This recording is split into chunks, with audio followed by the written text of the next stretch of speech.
Whether we want it or not, Bungie have decided to make a hefty number of changes that'll be released in 4 days' time. The main ones I feel need to be spoken about more, however, are the super changes. So, let's talk.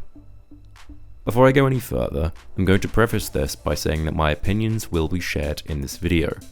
Any ideas and thoughts I have about the changes may not be accurate or correct until we have the changes in the game for us to test for ourselves.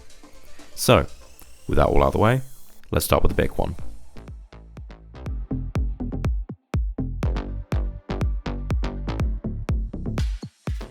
Bungie have announced that all supers will not be treated equal. Like Stasis had longer cooldowns to their light brethren, now all subclasses will have longer or shorter cooldowns respectively, depending on their strength. To quote Bungie directly from the November 18th TWAB, since Destiny's launch in 2014, super energy gain has been almost entirely passive. Your intellect stat dictates how quickly your super regenerates, with a few other elements like orbs of power, armor, weapon perks, and defeating targets of active sources. This system worked well for a long time, but as issues that have grown more obvious as the game has evolved and overall player skill, especially skill in evaluating how to play around their character build, has increased. End quote.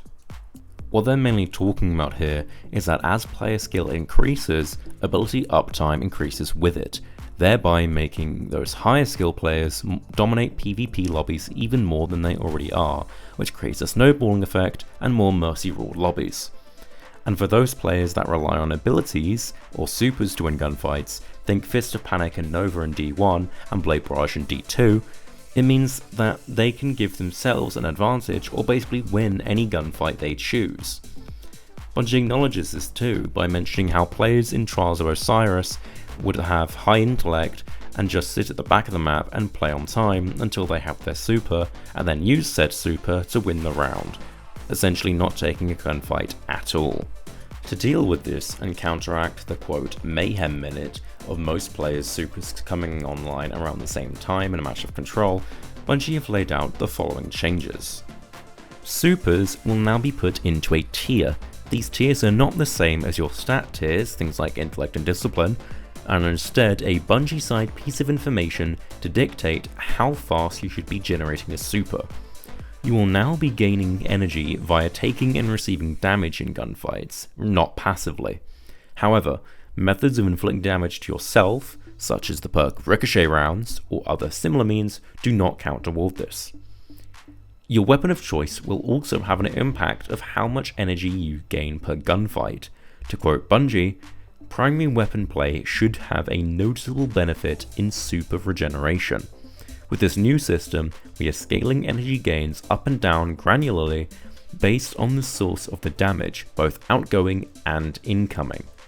Outgoing primary weapon damage has a significantly higher return of super energy per damage point than any other type of damage. End quote. Now what this means, according to my understanding, is that higher damage weapons will provide more super energy. So, if you're consistent with your hand cannon headshots, you should be getting a quite bit more super energy compared to an SMG headshot, for example. Bungie have also made it abundantly clear that so long as you're engaging in gunfights relatively consistently, you should be able to get at least one super per match of control. And in terms of high stake game modes like Trials of Osiris or the competitive playlist, supers will be much rarer. As mentioned before, Bungie are going to be putting supers into tiers. These tiers go from 1 to 5, where 5 is the highest, and therefore the fastest recharge. This is important because I'm rather concerned about the only super in tier 5, that being Well of Radiance. This is because with the right setup, a player or team working around a well lock using Phoenix Protocol or Mantle of Battle Harmony could be nigh unbeatable. Just think. In an ideal world, a well lock using one of those previously mentioned exotics and a thresh weapon, or even worse, the bad juju, could in theory get multiple supers back to back. With primary weapons providing more supercharge than your energy or heavy weapons, primary weapons with thresh are almost a double whammy, And then when you take into consideration that Bad Juju provides even more super energy than Thresh does, I think you can see the problem. Even worse, if a hunter is running Bad Juju on bottom tree Golden Gun, which allow me to remind you is in tier 2, the second slowest tier of supers, things can get out of hand very quickly. Pair that with a well lock and something like the Powerful Friends mod, and now things are looking kind of ridiculous, don't you think? With the right setup, you can potentially negate the cooldown changes altogether, so long as you're getting in enough gunfights. Bungie have mentioned though that perks like the Gunslinger's Practice Makes Perfect is getting its regen reduced by 50%, but even still. With these kind of changes, honestly I think perks like Thresh are going to become essential. So, I've made a list of weapons that come with Thresh that I'd highly recommend you try and get. Weapons I'd highly recommend you lock down with the Thresh roll if you haven't already are the following: Fatebringer, Survivor's Epitaph, Farewell, Arctic Haze, Sorrow's Verse, Palindrome, Grid Skipper, Stars and Shadow, Third Axiom, The Keening.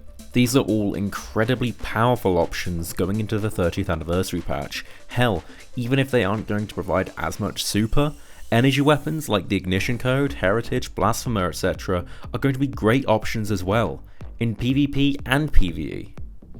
While we don't know the exacts of what weapon archetypes are going to be adjusted in the update, I suspect Scouts and 450 ARs and Pulses might get a look at, which could potentially make things like Bad Juju even more busted. I wouldn't be surprised to see Sidearms get some tuning as well. So I don't ramble too much more, I want to end this by saying the following. Don't look at these changes too harshly. Instead, wait and see how they actually play and feel. All these changes that Bungie are making may look stupid or pointless to us, but they have the knowledge of what Void, Arc, and Solar 3.0 are going to play like. With that all out of the way, I want to thank you all so much for watching. If you enjoy this kind of content, feel free to let me know with a comment or like or even a subscription. It's free and helps out the channel a ton. If you want to catch me outside of YouTube, I'm going to be streaming when the update drops on Tuesday at twitch.tv/Serental. With all that out of the way, I'll see you all in the next one. Remember, stay true to yourselves and be excellent to each other. Bye guys.